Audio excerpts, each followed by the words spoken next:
Hey everybody, Mr. Beckstrom here, and today I'd like to take a look at evaluating some trigonometric functions and some sums of trigonometric functions here.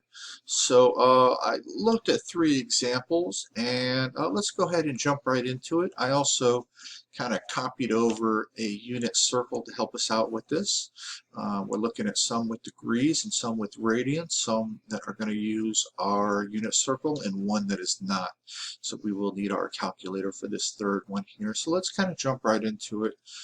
Try to get a good mix of using different tools. So let's see what we need to do. So for this first one here, it just says the sine of 45 degrees plus the cosine of 30 degrees, and I want an exact answer for this. So for this one, I'm just going to be using this unit circle right here. So the sine, we have to remember that that is corresponding to our y values on the unit circle. So I go here, I start with 0, I go to the 45 degrees here.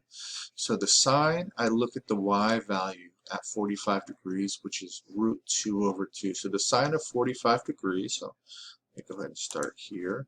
So this is gonna, so sine of 45 degrees is simply gonna be the y value at the 45 degrees here. So that's gonna be, I'm gonna go ahead and write that in as neatly as I can with a mouse. That's gonna be root 2 divided by 2 plus, and cosine corresponds to our x values on this unit circle, and 30 degrees is in standard form.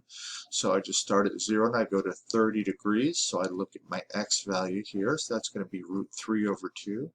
So that's going to be root 3 over 2.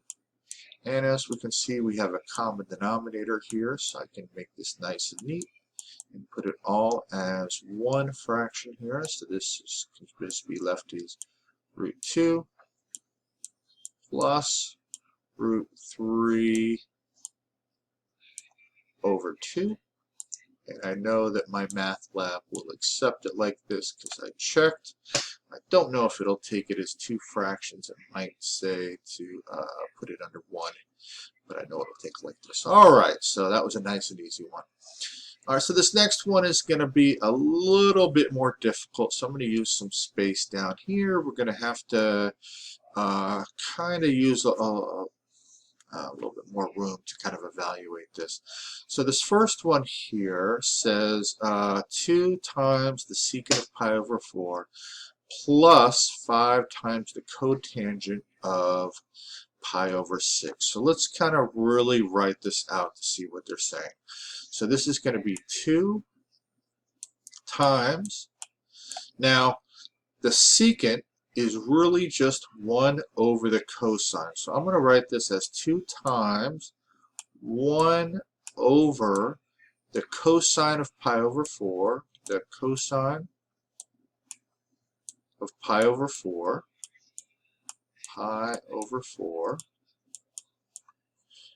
plus 5, and I can either write cotangent as 1 over tangent, or I could write it as cosine over sine. And in this case, I'm going to write it as cosine over sine, because if I wrote it as 1 over tangent, I still have to write tangent as sine over cosine. So instead of making this a two-step problem, I'm going to make it a kind of a one-step problem here. So I'm going to write cotangent as cosine over sine because it's really defined in both of those ways. So 5 times, and then cotangent can be written as the cosine of pi over 6. Pi over 6. Notice I'm writing everything in terms of sine and cosine over the sine of pi over 6. Pi over 6.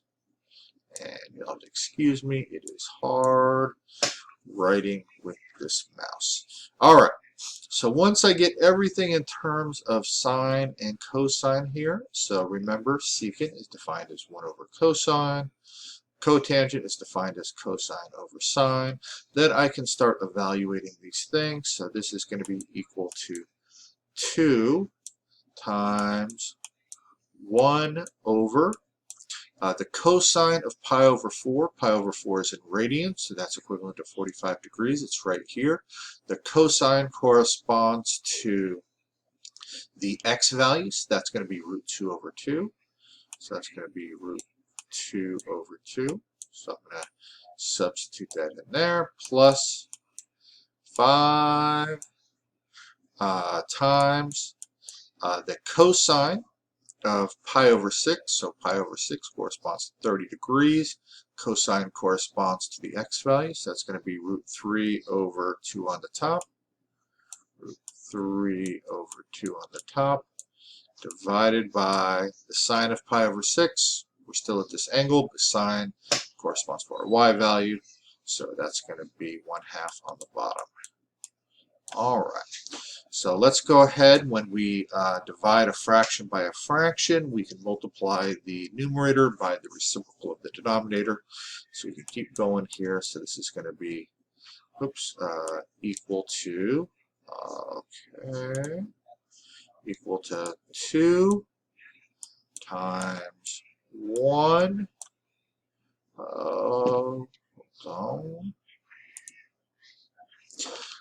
All right, times, so 2 times 1 times, and then I'm going to flip that around, so it's going to be 2 over root 2, 2 over root 2, because I'm multiplying by the reciprocal of this, plus, and this is going to be 5 times root 3 over 2, root 3 over 2.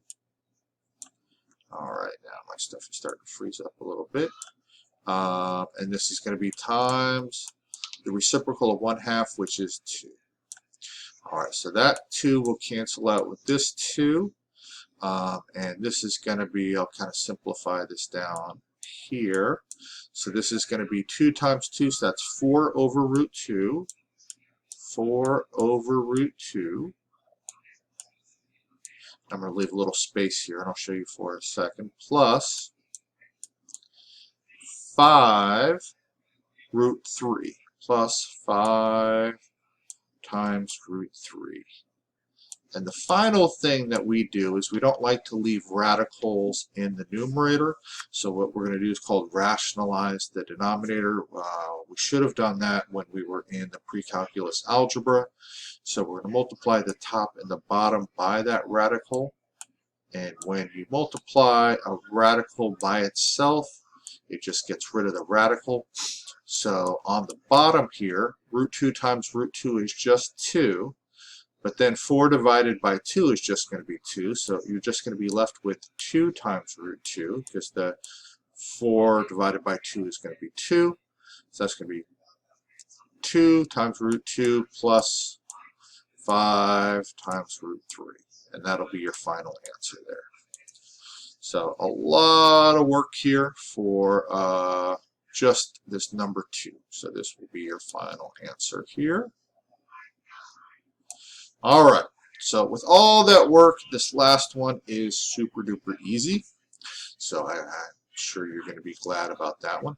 So this last one here, remember, we want to get it in terms of sine and cosine. So especially for your calculator, because these TI-83s and TI-84s do not have the secant, cosecant, or cotangent buttons. So we can just write this as 1 over cosine of, remember, secant is just 1 over cosine. So 1 over cosine of 31 degrees. So I can write it just like that. And then I can come to my calculator. I can go to mode, make sure I am in degrees, which I already am. If you're in radians, it's going to be bad. And then you just say 1 divided by cosine of 31 degrees. And enter. And if they said round to 2 decimal places, which my MATLAB did for this problem, then your answer would be 1.17 degrees. 1.17 degrees. So this is approximately, I should do the approximate symbol, approximately 1.17 degrees. And that is it. Wait, is that, I'm sorry, not 1.1. That is not a degrees. That is a value there. My bad. 1.17. It's approximately 1.17.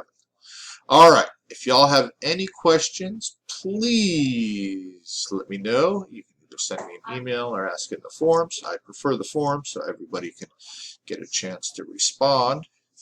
All right. I hope you all have a great week. Thanks.